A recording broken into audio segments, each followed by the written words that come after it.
السلام علیکم معزز خواتین و حضرات، علی ممتاز آپ کی خدمت میں ایک اور ویلاگ کے ساتھ۔ آج بڑا اہم دن، خوشی کا دن۔ عمران ریاض خان جو 10 مئی سن 2023 کو لاپتہ ہوئے تھے، اور اس سے پہلے ہم جانتے ہیں کہ سیالکوٹ ایئرپورٹ سے ان کو گرفتار کیا گیا تھا۔ گرفتاری کے بعد متعلقہ تھانے میں لے کر گئے، وہاں سے پھر ڈسٹرکٹ جیل سیالکوٹ لے کر گئے، اور وہاں سے پھر عدالتی کارروائی کے دوران وہ ویڈیو بھی پلے کی گئی کہ جب ڈسٹرکٹ جیل سیالکوٹ سے ان کو ایک گاڑی میں لے کر جایا گیا، اور 3 نقاب پوش تھے، چوتھا ایک ڈرائیور تھا جو ان کو گاڑی میں وہاں سے لے کر چلے گئے۔ اور خود chief justice Lahore high court Bhatti صاحب اس کیس کو دیکھ رہے تھے۔ کئی سماعتیں ہوئی اور میں نے کئی سماعتوں میں یہ دیکھا سنا کہ ان کی طرف سے بار بار کہا گیا، پولیس سے کہا گیا، اصرار کیا گیا کہ یہ آپ کے لیے آخری موقع ہے، آپ عمران ریاض خان کو لے کر آئیے۔ اور پولیس کی طرف سے کبھی کوئی بات کہی جاتی رہی، کبھی کوئی بات کہی جاتی رہی، حتیٰ کہ ایک دفعہ آئی جی صاحب نے تو یہ بھی کہہ دیا کہ جو ہمارے پاس کال ریکارڈ آیا ہے اس کے اندر افغانستان کے ساتھ بھی کوئی رابطے وغیرہ ہوئے ہیں۔ اور پھر یہی ہمیشہ آئی جی صاحب کہتے رہے کہ جی ہم پوری کوشش کر رہے ہیں۔ اور ان کے گھر پہ بھی ریڈ ہوا تھا۔ ان کے گھر پہ جب ریڈ ہوا تو یہ وہی وقت تھا کہ جب وہ سیالکوٹ ایئرپورٹ پہنچے تھے، اور گھر کے جو ریڈ کی ویڈیوز تھیں وہ بھی آپ سب نے دیکھیں سوشل میڈیا پر، اور جو ڈسٹرکٹ جیل سیالکوٹ کی ویڈیو ہے اس کا میں پہلے ہی تذکرہ کر چکا ہوں۔ اب یہ معاملہ بڑا لمبا ہو گیا تھا، بیچ میں وقفہ بھی آ گیا، اور پھر اس کے بعد وقفے کے بعد جب دوبارہ سماعت ہوئی تو آخری سماعت پہ بھی chief justice Lahore high court نے کہا کہ جی آپ ہر حال میں عمران ریاض خان کو بازیاب کرائیے یا انہیں لے کر آئیے۔ یہ معاملہ پولیس یہی کہتی رہی ہے کہ جی ہم کوششیں کرتے رہے ہیں۔ اس دوران بہت سے لوگوں نے کوششیں کی، بہت سے سینئر صحافیوں نے کوششیں کی، حامد میر صاحب نے بھی اپنے پروگرام میں کئی مرتبہ تذکرہ کیا، پھر اس کے علاوہ رپورٹرز وداؤٹ بارڈرز نے بھی اس معاملے کو ٹیک اپ کیا، محمد مالک صاحب بھی اب سے کچھ دن پہلے اس پر بات کرتے رہے، پھر ہمارے اسلام آباد کے اینکر دوست ہیں عدنان حیدر، وہ بھی کوششیں کرتے رہے، مختلف لوگوں سے پوچھا گیا، معلومات لی گئیں، سب طرف سے یہی کہا جاتا تھا کہ جی ہمیں کچھ معلوم نہیں ہے۔ اور یہ معاملہ جو اب جا کر رہائی ممکن ہوئی ہے، اور فائنلی وہ اپنے گھر پہنچے ہیں، اپنے گھر والوں کے ساتھ پہنچے ہیں، ان کے بچوں نے آج اپنے باپ کو تقریباً 140 دن کے بعد دیکھا، اور اپنے والد اپنی والدہ سے وہ ملے، اور گھر میں یقیناً پریشانی ہی پریشانی تھی، کیونکہ مختلف متضاد اطلاعات آتی رہیں۔ کبھی کوئی کہتا تھا جی ان پر تشدد کیا جا رہا ہے، کبھی کہا جاتا تھا کہ جی خدا نخواستہ ان کے ساتھ کچھ ہو گیا ہے۔ اور یہ معاملہ جو آج جا کر مکمل ہوا ہے، یعنی کہ وہ گھر واپس آئے ہیں، یہ پہلے ہی ہو سکتا تھا، جون کے مہینے میں ہو سکتا تھا، اور جون کے مہینے میں یہ معاملہ بہت قریب تھا، لیکن پھر قریب ہوتے ہوئے بھی فاصلے بڑھ گئے اور وقت بڑھتا چلا گیا۔ جو سابقہ چیف جسٹس تھے آف پاکستان، عمر عطا بندیال صاحب، انہوں نے بھی کہا تھا عید الاضحیٰ کے موقع پر کہ جی عید پر وہ اپنے گھر آئیں، عید پر بھی ان کو گھر نہیں پہنچایا گیا۔ اور آج صبح سویرے تقریباً کوئی 4 سے 5 بجے کا وقت تھا جب وہ گھر آئے، گھر والے سونے کی تیاری میں تھے، گھر والوں کو معلوم نہیں تھا کہ عمران ریاض خان کو گھر لایا جا رہا ہے۔ ان کے وکیل میاں علی اشفاق کو بھی معلوم نہیں تھا کہ ان کو گھر لایا جا رہا ہے۔ ان کی طرف سے تو کہنا ہے کہ ان کو معلوم تھا کہ یہ ہونے جا رہا ہے، لیکن جو اصل حقیقت ہے وہ یہ ہے کہ ان کو بھی معلوم نہیں تھا۔ وہ خود کراچی میں موجود تھے کہ عمران ریاض خان کو رہا کیا جا رہا ہے اور عمران ریاض خان واپس گھر آ رہے ہیں۔ تو بہرحال اس معاملے میں جو دیر ہوئی وہ ہم سب جانتے ہیں، اور جو آج ان کی حالت ہے اس کو دیکھ کر بہت سے لوگوں نے افسوس کا اظہار کیا کہ جہاں پر ان کا وزن بہت گر چکا ہے، کم ہو گیا ہے، اور ویسے بھی بولنے میں کہا جا رہا ہے کہ جی ان کو مشکل ہو رہی ہے۔ میری اب تک ان سے ملاقات نہیں ہوئی، اور ملاقات نہ ہونے کی وجہ یہ ہے کہ میں چاہتا ہوں کہ وہ گھر والوں کے ساتھ ٹائم سپینڈ کریں، اور ان سے 140 دن کے بعد ان کی ملاقات ہوئی ہے، تو ہم جا کر بجائے اس کے کہ وہاں پر تصویریں کھنچوائیں، ویڈیوز بنائیں، ان کو ڈسٹرب کریں، یہ ان کا فیملی ٹائم ہے۔ تو میں نے پھر لہٰذا یہ فیصلہ کیا کہ میں عمران ریاض سے جا کر تب ملاقات کروں گا کہ جب مجھے لگے گا کہ یہ مناسب وقت ہے۔ پولیس جب صبح سویرے ان کو گھر چھوڑ کر گئی تو پولیس نے باقاعدہ اس وقت سونے کی تیاری کر رہے تھے گھر والے، فجر کی نماز کے بعد، کہ جب گھر پر اطلاع ملی، بتایا گیا کہ جی باہر پولیس کی گاڑی آئی ہے اور عمران بھائی گھر آ گئے ہیں، تو پولیس نے باقاعدہ ان کو گھر چھوڑنے پر، سیالکوٹ پولیس تھی، ریسیونگ بھی لی گئی۔ تو سب سے پہلے تو سیالکوٹ پولیس یہ بتائے کہ آپ جو ریسیونگ لے رہے ہیں یہ بتائیں کہ آپ عمران ریاض خان آپ کو کہاں سے ملے، عمران ریاض خان کو آپ نے کہاں سے بازیاب کروایا، کوئی آپ نے کمانڈو ایکشن کیا، کوئی وہاں پر لوکیشن بتائیے، کن لوگوں کے پاس تھے، اگر ملزمان پکڑے گئے ہیں تو ملزمان کون ہیں، ان ملزمان کی تفصیل بتائی جائے۔ لیکن ایسا کچھ بھی نہیں، بس انہوں نے اپنی طرف سے فخریہ ٹویٹ کر دی سیالکوٹ پولیس نے کہ جی عمران ریاض خان اپنے گھر خیریت سے پہنچ گئے ہیں۔ ان کو بولنے میں مشکل آ رہی ہے، اور یقیناً ایک نفسیاتی دباؤ کا وہ شکار ہیں۔ جس ماحول میں، جس حال میں وہ رہے، اس کے بعد کوئی بھی شخص ہوگا تو اس کے لیے اس کے ذہن پر نفسیاتی دباؤ ہوگا، اور اس میں اس میں سے نکلنے میں بھی بڑا وقت لگے گا. ان کے مختلف صحت کو لے کر ان کے ٹیسٹ کنڈکٹ کیے گئے ہیں یہ جاننے کے لیے کہ ان کی طبیعت کیا ہے, یہ معلوم کیا جائے, کیونکہ وزن بڑا کم ہو چکا ہوا ہے. اور آپ خود سوچئے کہ ایک شخص اپنے گھر سے دور ہے, گھر والوں سے دور ہے, اور کس ذہنی دباؤ کا شکار ہوگا, کیا کیا خیالات ذہن میں آ رہے ہوں گے کہ کیا ہو رہا ہے, کیا ہونے والا ہے, اور بچوں سے بھی دور, اپنی اہلیہ سے دور. یہ بڑی ہمت کی بات ہے اور یہ ہر کسی کے لیے ممکن نہیں ہے. تو خوشی کا دن ہے, اور تمام صحافیوں کو بھی جن کی طرف سے کوشش کی گئی ان کی رہائی کے لیے, ان کے لیے بھی بہت خوشی کا دن ہے, مبارکباد کا دن ہے. لیکن یہ معاملہ قانونی نہیں تھا. میں پہلے بھی کئی مرتبہ کہہ چکا ہوں کہ ایک دن اچانک کیوں اطلاع ملے گی کہ عمران ریاض خان اپنے گھر پہنچ گئے, اور یہ میں بات کہتا رہا ہوں کہ یہ بھول جائیں کہ جی عدالت میں عدالتی کارروائی ہوتی ہے تو عدالتی کارروائی کے نتیجے میں ان کو عدالت میں لا کر پیش کیا جائے گا, عدالت میں ان کو نہیں لایا جائے گا. اب chief justice Lahore high court Bhatti صاحب, ان کے پاس اب دو آپشنز ہیں. یا تو وہ جو اگلی سماعت انہوں نے رکھی ہوئی ہے اس سماعت پر وہ بلائیں اور بلا کر وہ یہ کہیں, بتایا جائے پولیس کی طرف سے کہ جی کہاں سے ریکور ہوئے ہیں, اور عمران ریاض خان سے بھی پوچھا جائے کہ جی بتائیے آپ کس حال میں رہے, کہاں رہے, کون آپ کو لے کر گیا, کہاں لے کر گیا. اس پورے معاملے کی تفصیل سامنے آنی چاہیے, لیکن مجھے لگتا ہے ایسا نہیں ہوگا. اور چیف جسٹس صاحب کو بھی اب سراہا جا رہا ہے, کچھ حلقوں میں کہا جا رہا ہے کہ جی چیف جسٹس صاحب نے بھی بڑا رول پلے کیا ہے. دیکھیے چیف جسٹس صاحب نے جو اصل ان کا رول تھا اس پر مجھے مایوسی ہوئی ہے, کیونکہ وہ chief justice Lahore high court ہیں. ان کی یہ ذمہ داری تھی کہ وہ ایکشن لیں, پولیس اہلکاروں کے خلاف ایکشن لیں جو ان کو بازیاب نہیں کرا رہے ہیں. اور اس میں شروع میں ڈی پی او سے آلکوٹ پیش ہوتے رہے, لیکن پھر اس کے بعد ان کو بھی اجازت دے دی گئی کہ وہ بھلے نہ آئیں. آئی جی صاحب خود پیش ہوتے رہے اور وہ معاملے کو ڈیلے پہ ڈیلے کرتے رہے, اور پھر یہ 4.5 مہینے کے عرصے کے بعد عمران ریاض خان اپنے گھر پہنچے ہیں.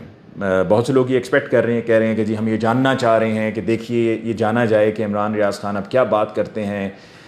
کیا تفصیل بتاتے ہیں. دیکھیں یہ ان کی زندگی ہے, ان کی زندگی ان کو جینے دیے جائے, ان کی فیملی کے ساتھ ان کو وقت سپینڈ کرنے دیا جائے, اور یہ ان کی مرضی ہے, ان پر یہ ڈیپینڈ کرتا ہے کہ وہ کیا بات کرنا چاہتے ہیں, کب کرنا چاہتے ہیں, اور کتنی بات کرنا چاہتے ہیں. آپ ذرا خود اپنے آپ کو عمران ریاض خان کی جگہ رکھ کر سوچئے کہ اگر آپ کے ساتھ خدا نخواستہ اس طرح کا کوئی واقعہ پیش آیا ہوتا اور آپ اپنے گھر والوں سے تقریباً 140 دن دور رہے ہوتے, تو آپ پر کیا بیت رہی ہوتی, آپ کے گھر والوں پہ کیا بیت رہی ہوتی. اور آپ سے پھر یہ ایکسپیکٹ کیا جاتا کہ جی آپ آتے ہی فوری طور پر کیمرہ آن کریں گے اور بیٹھ جائیں گے اور ایک کے بعد ایک وی لاگ داغنا شروع کر دیں گے, یا ایک کے بعد ایک ٹویٹس کرنا شروع کر دیں گے. نہیں, ان کو سپیس دیں, ان کو سپیس دینے کی ضرورت ہے. اور ہماری یہ دعا ہے کہ عمران ریاض خان کے جو ٹیسٹ رپورٹس ہیں وہ ٹھیک آئیں, اور کافی کمزور اس وقت دکھائی دے رہے ہیں. صبح کے وقت جب کچھ صحافی دوست وہاں پر گئے ملنے کے لیے تو شروع میں ان کو ملنے میں بھی دقت ہو رہی تھی. پھر بعد میں یہ بھی پتہ چلا کہ جی کچھ لوگ کہہ رہے تھے کہ جی ان کی سوسائٹی کے گیٹ کو بند کر دیا گیا ہے, اور نہ صرف یہ کہ ان کے سوسائٹی کے گیٹ کو بند کر دیا گیا ہے بلکہ غیر متعلقہ افراد کو وہاں پر جانے نہیں دیا جا رہا. ایک لمیٹڈ وہ سوسائٹی ہے, وہاں پر گنے چنے گھر ہیں, اور اس سوسائٹی کے گیٹ پر ویسے بھی عام روٹین میں بھی وہاں پر گارڈز موجود ہوتے ہیں, اور وہ بند رکھنا ضروری بھی ہے کہ ورنہ ہر کوئی اٹھے گا جا کر فیملی کا جو پرائیویٹ سپیس ہے اس میں مداخلت کرنے کی کوشش کرے گا اور ان کو ڈسٹرب کرے گا. تو یہ ڈسٹرب کرنا مقصود نہیں ہے. دیکھیے کسی نے اپنے وی لاگز کرنے ہیں, کسی نے وی لاگز میں ویوز حاصل کرنے ہیں, آپ انتظار کر لیں, آپ کچھ دن ٹھہر جائیے, اس کے بعد آپ جا کر لیں. آپ عمران ریاض خان کے ساتھ تصویر کھینچ کر سوشل میڈیا پہ لگانا چاہتے ہیں, بہت سے لوگ ان کے ساتھ جو ان کی تصویریں ہیں وہ بھی سوشل میڈیا پہ شیئر کر رہے ہیں, ٹھیک ہے, آپ کی محبت ہے, آپ اپنی محبت کا اظہار کر رہے ہیں, لیکن اس سوچ کے تحت کہ جی ویڈیو کی جائے, ویوز حاصل کیے جائیں, تصویر کھنچوائی جائے, دنیا کو بتایا جائے کہ یہ دیکھیے ہم عمران ریاض خان کے ساتھ ہیں. عمران ریاض خان کو اگر میں بھی ملوں گا تو میں ان سے زیادہ تفصیل نہیں پوچھوں گا, بس جو بات ہو جائے گی سو ہو جائے گی. میں زیادہ تفصیل اس لیے پوچھوں گا کہ میں اس سچویشن کی سینسٹیوٹی کو سمجھتا ہوں, لیکن کوشش تھی کہ اس سے پہلے یہ معاملہ ہو جاتا, اتنا لمبا اس معاملے کو نہ کھینچا جاتا, جو جون میں ہو جانا تھا وہ تب ہو جاتا بہتر تھا, کیونکہ ان کی فیملی بڑی تکلیف سے گزری ہے. ان کی اہلیہ کے بارے میں آپ سوچیں, بچوں کے بارے میں آپ سوچیں, ضعیف والدین ہیں آپ ان کے بارے میں سوچیں, ان کے بھائی ہیں آپ ان کے بارے میں سوچیں کہ کیا گزری ہوگی ان پر. بہرحال یہ بڑی خوشی کی خبر ہے. دوسری طرف پی ٹی آئی کی جو گرفتار خواتین تھیں ان کو لے کر بھی یہ اطلاعات آ رہی ہیں کہ جی ان کو بھی رہا کر دیا جائے گا. اگر ایسا بھی ہو جائے تو بڑا اچھا ہے، پازیٹیو ہے۔ لیکن عمران خان صاحب کی جو آج کی خبر تھی چیئرمین پی ٹی آئی کی کہ جی ان کو اٹک جیل سے اڈیالہ جیل منتقل کیا جا رہا ہے کیونکہ چیف جسٹس اسلام آباد ہائی کورٹ نے یہ حکم جاری کیا ہے، اس میں بھی متضاد اطلاعات ہیں کیونکہ آج ان کے کیس میں یہ عدالت کی طرف سے حکم ہوا تھا کہ ان کو عدالت میں پیش کیا جائے، پھر جیل سپرنٹینڈنٹ نے کہا کہ جی ہمارے لیے یہ ممکن نہیں ہے، لہٰذا یہ معاملہ انہوں نے کہا جواب میں کہ خط لکھ کر کہا عدالت کو کہ جی وہاں عدالت میں ہی ان کا پہلے بھی سماعت چل رہی ہے، تو لہٰذا جس کیس میں ان کو عدالت میں پیش ہونے کو کہا جا رہا ہے، لانے کو کہا جا رہا ہے، اس سے ان کو استثناء دیا جائے اور ان کو عدالت میں ہی جا کر وہیں پر کارروائی کی جائے۔ اب آپ دیکھیے کہ وہی عمران خان کے جو پہلے جب استثناء کی بات کرتے تھے، جب وہ کہتے تھے کہ جی اسلام آباد ایف ایڈ کچہری یا عدالتوں میں جانا ان کے لیے سیکیورٹی کا ایشو ہے، اور اسلام آباد کی خاص طور پہ عدالت جو تھی ایف ایڈ کچہری جو تھی وہ واقعی وہاں پر بڑا کریٹیکل تھا، کئی واقعات وہاں پر ہو چکے ہیں، لیکن اس کے باوجود ان کو اجازت نہیں دی جاتی تھی کہ جی وہ حاضری سے ان کو استثناء مل جائے اور ان کے وکلاء ان کی طرف سے پیش ہوں، اور یا پھر انہیں ویڈیو لنک کے ذریعے لیا جائے، بلکہ ان کو کہا جاتا رہا ہے ہمیشہ کہ نہیں جی نہیں، آپ نے ضرور آنا ہے، اور اگر آپ نہیں آئیں گے تو پھر اس پر عدالت جو بھی کارروائی کرنی ہوگی وہ کرے گی۔ انہی عمران خان کو اب یہ کہا جا رہا ہے کہ جی ان کی جو آپ نے سماعت کرنی ہے اس میں عدالت آنے سے ان کو استثناء ملے اور وہیں پر اٹک جیل میں ان کے ساتھ سماعت ہو۔ تو یہ جو ایک فیصلہ حکم نامہ جو تھا چیف جسٹس اسلام آباد ہائی کورٹ کا، یہ جیسے سامنے آیا تو نون لیگ والوں کو بڑی یہ بات بری لگی، بڑا اعتراض انہوں نے کیا۔ انہوں نے کہا کہ جی جب جوڈیشری اس طرح سے کرے گی اور نرم دل ہو جائے گی اور اس طرح سے ان کو سپورٹ کرے گی تو پھر کیسے سزا ہوگی۔ دیکھیں عمران خان صاحب تو اٹک جیل میں ہیں، اٹک جیل سے ان کو اڈیالہ جیل جانے کا کہا گیا ہے، اٹک جیل سے وہ پاکستان سے باہر نہیں جا رہے ہیں، یہ مفرور نہیں ہو رہے ہیں جیسے کہ اب سے 4 سال پہلے نواز شریف صاحب ہو گئے تھے۔ نواز شریف صاحب 4 سال سے وہاں پر ہیں، دبئی آئے، سعودیہ گئے، یورپ گئے، لیکن پاکستان نہیں آئے۔ تو یہ تو بچہ جانتا ہے کہ ان کا یہ کہنا کہ جی طبیعت ٹھیک نہیں اور پلیٹلیٹس کم تھے تو اس وجہ سے وہ گئے تھے، اور پلیٹلیٹس بھی ان کا جانا کیا تھا وہ آپ نے رانا ثناء اللہ صاحب کو پچھلے دنوں میں سن لیا کہ ان کا جانا کس طرح سے ممکن ہوا، اور اس میں فارمر آرمی چیف کی ایکسٹینشن میں جو پی ایم ایل این نے ووٹ دیا وہ بھی اسی وجہ سے دیا بیکاز وہ چاہ رہے تھے کہ معاملات کو ٹھیک کیا جائے۔ تو شہباز شریف صاحب کی ذرا سوچ اور طرح کی ہے۔ شہباز شریف صاحب چاہتے ہیں کہ جی بالکل ہی آپ بچ جائیں اور بچ کر آپ معاملات کو لے کر چلیں اور ہاں میں ہاں ملائیں اور کبھی آپ کوئی سوال نہ پوچھیں۔ نواز شریف صاحب کی ذرا طبیعت اور طرح کی ہے، تو نواز شریف صاحب اگر یہ سمجھتے ہیں کہ جی وہ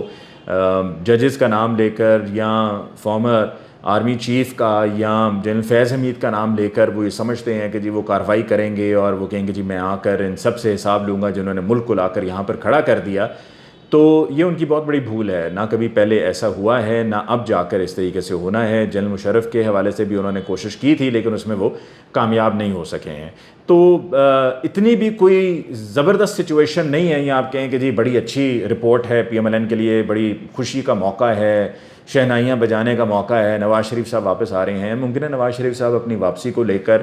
کسی بھی وجہ کو بنا کر شہباز شریف صاحب ہی کہہ دیں کہ جی دیکھیں وہ تو میں نے کہا تھا نا، نواز شریف صاحب نے نہیں کہا تھا، میں نے اعلان کیا تھا کہ 21 اکتوبر کو جا رہے ہیں، تو نواز شریف صاحب تو جو بات کہتے ہیں اس پر عمل کرتے ہیں، تو نواز شریف صاحب نے خود سے تو کہا نہیں تھی، تو میں نے کہا تھا، تو لہٰذا ہم نے اس میں کچھ رد و بدل کر دیا۔ تو نواز شریف صاحب ابھی کوئی بھی طبی وجہ بنا کر کہہ دیں گے جی ابھی ان کے لیے جانا ممکن نہیں ہے، لیکن یہ ان کی سیاست کے لیے سمجھیں کہ پہلے ہی بہت پیچھے جا چکے ہوئے ہیں، مزید پیچھے چلے جائیں گے کہ اگر وہ پاکستان اب نہ آئے۔ لیکن وہ اس وقت اتنے ٹچی ہوئے ہیں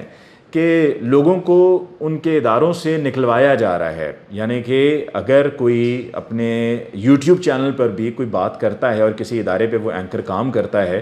تو P M L N pressure ڈال کے ان کو ان کے اداروں سے نکلوا رہا ہے، اور ایسے کئی لوگ موجود ہیں۔ ابھی یہ کل ہی کا واقعہ ہے اسد اللہ کا کہ 8 سال انہوں نے کام کیا ایک ادارے کے لیے، اپنے چینل کے لیے، اور وہاں سے پھر اب انہوں نے جو استعفیٰ دیا وہ بھی نون لیگ کے پریشر پر تھا۔ تو نون لیگ ابھی کسی بھی چیز کو برداشت نہیں کر رہی ہے، لیکن جیسا کہ آج مشاہد حسین سید صاحب نے کہا کہ پی ٹی آئی کے ساتھ یا عمران خان صاحب کے ساتھ مدر آف آل ایگریمنٹس ہوگا، اور یہ بھی سننے کے بعد، اور وہ بھی مشاہد حسین سید صاحب جن کا خود کا تعلق پی ایم ایل این سے ہے، اس کے بعد تو نون لیگ میں گھبراہٹ اتنی ہے کہ میں آپ کو الفاظ میں بیان نہیں کر سکتا کہ جی اب پتہ نہیں کیا ہوگا۔ نیب کے کیسز بھی کھل گئے ہیں اور نواز شریف صاحب واپس جائیں گے، شہباز شریف صاحب کے بھی کیسز کھل گئے ہیں، تو مسائل ہمارے لیے بڑھ رہے ہیں، پریشانی ہمارے لیے بڑھ رہی ہے، تو لہٰذا پی ایم ایل این کے لیے سب اچھے کی رپورٹ نہیں ہے۔ مجھے یہ لگتا ہے کہ چیزیں اب آہستہ آہستہ ریورس میں جانا شروع ہو گئی ہیں، اور اس میں عمران ریاض خان کی واپسی